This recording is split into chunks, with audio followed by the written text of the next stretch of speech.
Wes, I kind of keep leaving you to kind of summarize all this and wrap it up and close us out on each of these topics, but anything to add? Unfortunately, because there is no governing board, saying what is sustainable, a lot of companies in packaging are going to create a sustainability story around whatever packaging product it is they happen to make. Like, as an example, if you just focus on carbon, single-use plastic has a really low carbon footprint. Yeah.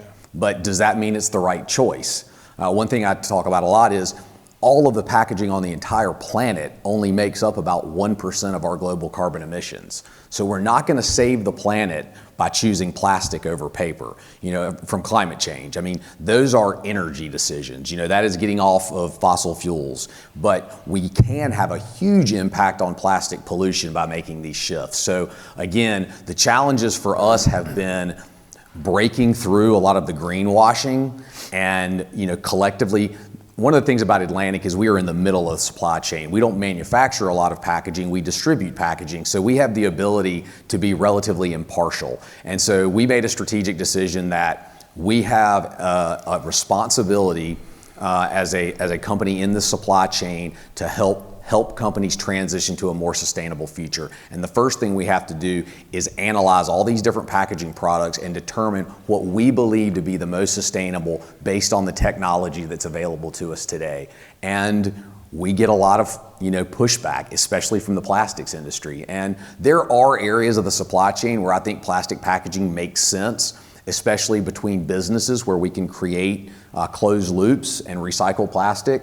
But a lot of the packaging that we're talking about is going to people's homes. So what we've tried to do is innovate fiber-based packaging solutions for a lot of the direct-to-consumer packaging, that is recycled at the curbside. And so with the New Earth Project and Atlantic Packaging fueling that, we've tried to create a full catalog of products to replace a lot of these traditional single-use plastic products. And to me, that transition from single-use plastic to fiber-based solutions is pretty achievable. I mean, I think we could make a major shift in 3 to 5 years, not just in surfing, but across a lot of industry verticals. And there's a lot of large companies out there making commitments to be completely plastic free by 2025 and 2030. And really the solutions are there. I think the problem has been, there's been a lot of confusion about what is sustainable and what isn't. But again, today, the one thing we do know is fiber-based solutions are made from a renewable resource.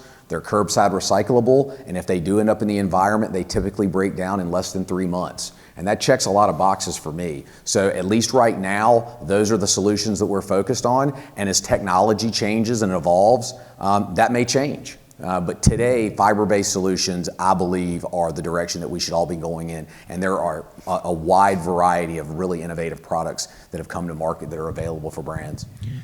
Dr. Marcus, from your perspective, research, education, advocacy work, what are the biggest challenges that you face?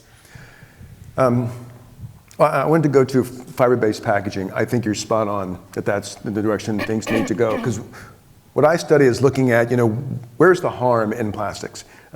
Social justice, environmental justice, and just what the research says.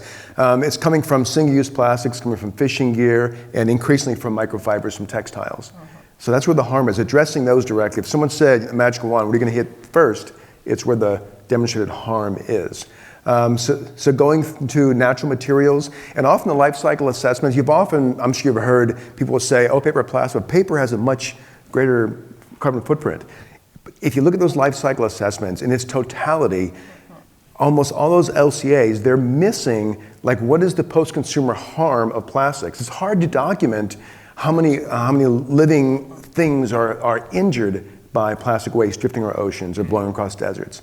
So I'm fully with you on that future for packaging. But one of the biggest challenges I see, and that is the narrative that's going into these international policies like the global treaty I mentioned, the Break Free from Plastic Pollution Act in the United States, and local policies. Industry often swoops in, the folks that make plastic, manufacture plastic products, and they want to perpetuate this recycling myth. And you mentioned the 9%, that statistic. Very little. It's such a myth that recycling works. It's necessary for some things, but some products just have to go. But industries want to maintain that status quo and wave this magic wand and say, we'll recycle it. That's one of the biggest challenges is trying to make sure when we try to discuss these policies and come to a decision that we're not overwhelmed by the industry narrative that wants to recycle out of the problem. It's not going to happen.